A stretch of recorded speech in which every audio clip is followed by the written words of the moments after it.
Thanks, Elaine. Just curious to see, what kind of resistance do you see from the current commodity exchanges? Are they working alongside with this, or is it something that they don't want to see take place? Well, the exchanges love it, right? The exchanges see this as an opportunity for more business. An exchange's business model is every trade that takes place, they take some fee. So the more volume they can get from anything, they'll take it. That's why they were in on this. And I don't think that they have been very happy with the volumes. I don't think that the volumes have been as large as they were hoping.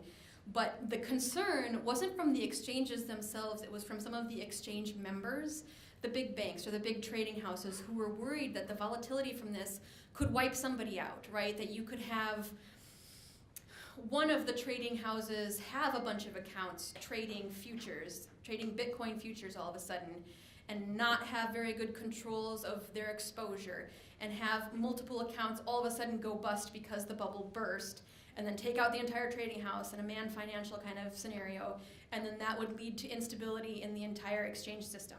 That hasn't happened, it's not that big of a, but that was the one concern. The exchanges themselves love it, right? They love the opportunity to have something new to trade. I don't know if that Bitcoin futures is going to, it depends on the volume. If they can start to get more business, then maybe it'll be a big deal, but at this point it's okay. Thank you.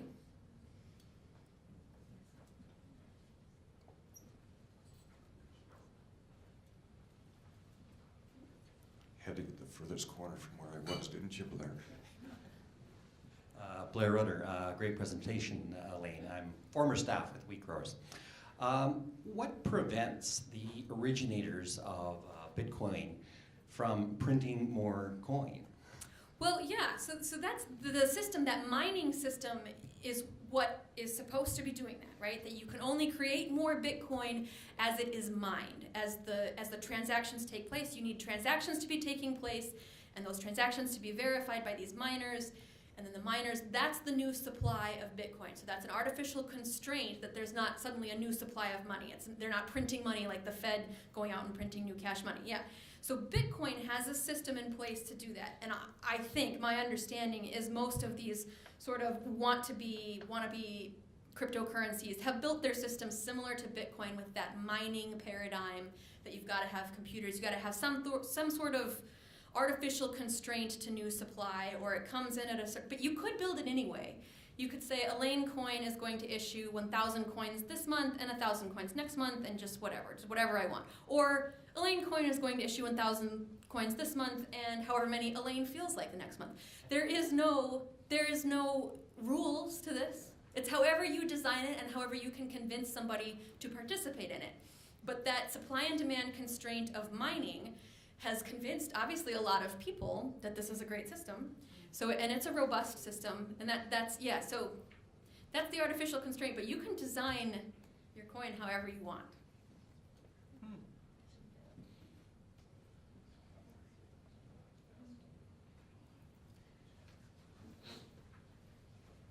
I'm going to try to ask you a question. This is tough. So I was in a couple meetings, and blockchain is being proposed as a good way to track sustainability indexes, which requires a handful of different things. And so in the context of the folks in this room, I think there's usually a benefit for early adopters in terms of how do you get to be a part of this, and what does that look like, and what does the future look like? Does that make sense? Yeah, I think so. Well, I'll just answer whatever I feel like answering. Yeah.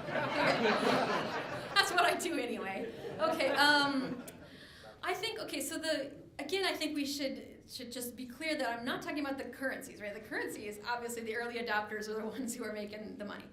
But the blockchain technology, I think for the average individual farmer, you don't ever need to worry about learning how to code in C++ and writing your own encrypted blockchain. Someone else will be selling you this system. So for instance, your local grain buyer, your co-op or your local elevator, whoever, that company is going to go outsource this problem to Ripple maybe, but probably IBM or Oracle or major technology companies that are invested in building blockchain systems for other businesses.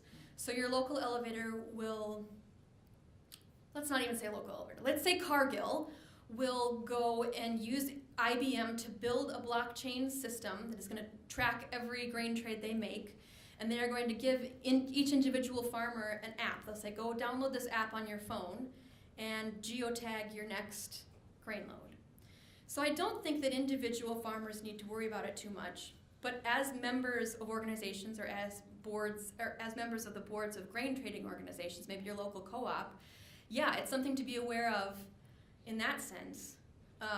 But as far as being an early adopter, I think it's just a matter of origination. Like, maybe it will convince more people to sell grain to Cargill because they've got the fancy blockchain app.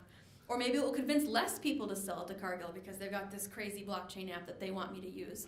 I don't know that an early adopter, that there's a big race to it from the grain trading perspective. I think it's just a matter of efficiency. Louis Dreyfus likes doing it because it's more efficient for their paper handling. But they're not doing it as a big marketing tool that they're trying to compete with their other competitors on the stage that I know of. I don't know. Does that kind of address the question? It's all confusing to me, so. Yeah. Yeah, I was wondering, I had an opportunity to sell some grain to a company and fill out a sustainability platform.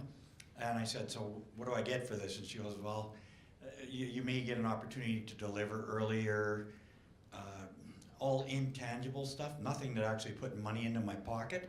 So I'm worried about this idea that that we can trace everything, but I really question whether we end up at the end user or as a supplier being the one that actually gets paid for any value there, or does it end up being something where we have to do it to be able to deliver our grain? So we're basically competing against each other, but we're not getting any more money for it. Yeah, I think that addresses, yes, thank you. I'm finally getting it. No, absolutely. I think, and again, this goes back to the specialty crops versus the bulk loads. Absolutely, there's going to be value add, but the individual farmer may not be the one who's receiving that value or is able to make anything of that value for the bulk loads. It's more efficient and better for the big companies, but individual farm loads, I don't know. But that value add for a specialty crop, for identity preserved soybeans or lentils or whatever, I think that's something where individual farmers will have more opportunities because of blockchain and because their traceability and their sustainability that they can then sell directly to consumers or directly to processors without going through the big middleman that's not paying for the value add. You'll have more opportunities to find new customers that will pay you the value add. So, as I mentioned, that's hard to do with wheat, but perhaps possible if you could go direct to consumers. Hi. Hi. You're sure as hell smart, a lot smarter than me, but anyway, the reason the question I want to ask is, you had a map up there of NOAA and the drought that goes all the way Yes. from that one, The drought map? the drought, that's fine. Okay. But the world grain market or wheat market is, into the eastern bloc countries, Yeah. Australia. We really don't, especially in the Durham market, is a bit of a hiccup for us. So how far ahead are you with the world wheat trade? Yeah, it would take years and years. It would take multiple years of supply shortages in any one continent to draw down that 38% stocks to use ratio in the world. Like, there's 40% of the wheat that's produced in the world this year is not even going to get used by anybody. You're absolutely right. There's a global oversupply of wheat. It would take multiple years of supply shortage. I would feel a little bullish about this North American situation if this persists for the next few months, because this is not just Kansas. It's not just South Dakota or Minnesota. It's not just Saskatchewan. It is the whole North American wheat growing region. So that's why, yeah, ordinarily I hate to be the person who's showing a drought map in February and trying to make a bullish case for wheat. But because of the extent of this, I'd say, domestically, you'd have to be, maybe folks are going to have to be importing durum or importing milling wheat of some variety, potentially, if this gets really bad. Well, there's a lot of durum still in storage on farms. But I know enough about these weasels that call themselves grinder or processors. They won't budge on the market until they're down to the last 10%. They just won't do it because they're always going to wait for that inch of rain that's going to blow the market wide open. So. Yeah, that's why I wouldn't get real excited about this for the next couple of months. Yeah. Thank you.